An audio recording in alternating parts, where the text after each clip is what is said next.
Once upon midnight dreary, while I pondered weak and weary over many a quaint and curious volume of forgotten lore, while I nodded, nearly napping, suddenly there came a tapping, as of someone gently rapping at my chamber door. "'Tis some visitor," I muttered, tapping at my chamber door. "Only this, and nothing more." Ah, distinctly, I remember, it was in the bleak December, as each separate dying ember wrought its ghost upon the floor. Eagerly I wished to borrow, vainly I had sought to borrow, from my books surcease of sorrow for the lost Lenore, for the rare and radiant maiden whom the angels named Lenore, nameless here forevermore. And the silken, sad, uncertain rustling of each purple curtain thrilled me, filled me with fantastic terrors never felt before, so that now, to still the beating of my heart, I stood repeating, "'Tis some visitor entreating entrance at my chamber door, some late visitor entreating entrance at my chamber door. This it is, and nothing more."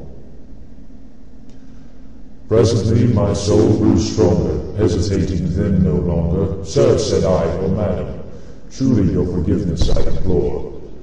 But the fact is I was napping, and so gently you came rapping, and so faintly you came tapping at my chamber door, that I scarce was sure I heard you ere I opened wide the door. Darkness there, and nothing more." Deep into that darkness peering, long I stood there, wondering, fearing, doubting, dreaming dreams no mortal ever dared to dream before. But the silence was unbroken, the darkness gave no token. Only word there spoken was the whispered word, "Lenore." This I whispered, and echo murmured back the word Lenore, merely this, and nothing more. Back into the chamber turning, all my soul within me burning, soon again I heard a tapping somewhat louder than before. "Surely," said I, "surely that is something in my window lattice. Let me then see what thereat is, and this mystery explore. Let my heart be still a moment, and this mystery explore. 'Tis the wind, and nothing more."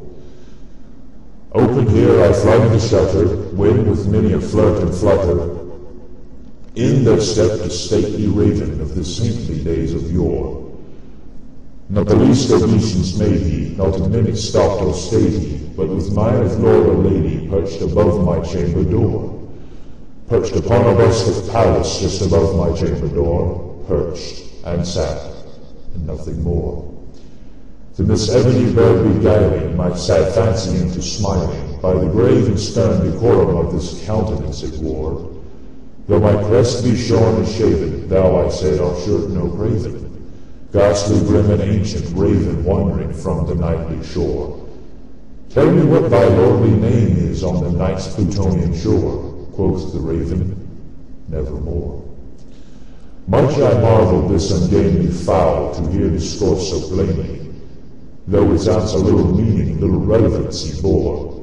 For we cannot help agreeing that no living human being ever yet was blessed with seeing bird above his chamber door, bird or beast above the sculptured bust above his chamber door, with such name as Nevermore. But the raven sitting lonely on this placid bust spoke only that one word as if his soul in that one word he did outpour. Nothing further than he uttered, not a feather than he fluttered, till I scarcely more than muttered, "Other friends have flown before, on the morrow he will leave me, as my hopes have flown before." Then the bird said, "Nevermore." Startled at the stillness broken by reply so aptly spoken, "Doubtless," said I, "what it uttered is only stock and store, caught from some unhappy master, whom unmerciful disaster followed fast and followed faster, till his songs one burden bore, till the dirges of his hope and melancholy burden bore, of never, nevermore." But the raven still beguiling all my sad soul into smiling, straight I wheeled a cushioned seat in front of bird and bust and door, Then upon the velvet sinking, I betook myself to linking, fancy unto fancy, thinking what this ominous bird of yore, what this grim, ungainly, ghastly, gaunt, and ominous bird of yore, meant in croaking, nevermore. This I sat engaged in guessing, but no syllable expressing, to the fire whose fiery eyes now burned into my bosom's core. This and more I sat divining, with my head at ease reclining, on the cushion's velvet lining, on that lamplight gloated o'er. But whose velvet violet lining, with that lamplight gloating o'er, she shall press, nevermore. Then methought the air grew denser, perfumed from an unseen censer, swung by seraphim whose footfalls tinkled on the tufted floor. Wretch, I cried, thy God hath lent thee, by these angels he hath sent thee, whispers breasted tender Penthe from the memories of Lenore. Quaff, oh quaff this kind Nepenthe, and forget this lost Lenore. Quoth the raven, nevermore. Prophet, said I, thing of evil, prophet still if bird or devil, whether tempest sent or tempest tossed thee here ashore, desolate yet all undaunted on this desert land enchanted, on this home by horror haunted, tell me truly I implore, is there balm in Gilead? Tell me I implore. Quoth the raven, nevermore. Prophet, said I, thing of evil, prophet still if bird or devil, by that heaven that bends above us, by that God we both adore, tell this soul with sorrow laden, if within the destined Aden, it shall clasp a sainted maiden whom the angels name Lenore, clasp a rare and radiant maiden whom the angels name Lenore. Quoth the raven, nevermore.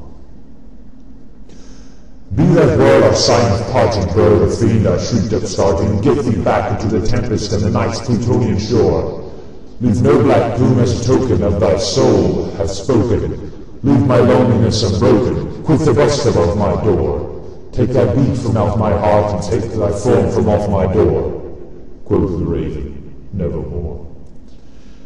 And the raven, never flitting, still is sitting, on this pallid bust of Pallas, just above my chamber door. His eyes have all the seeming of a demon's that is dreaming, and the lamplight over him streaming shows his shadow on the floor.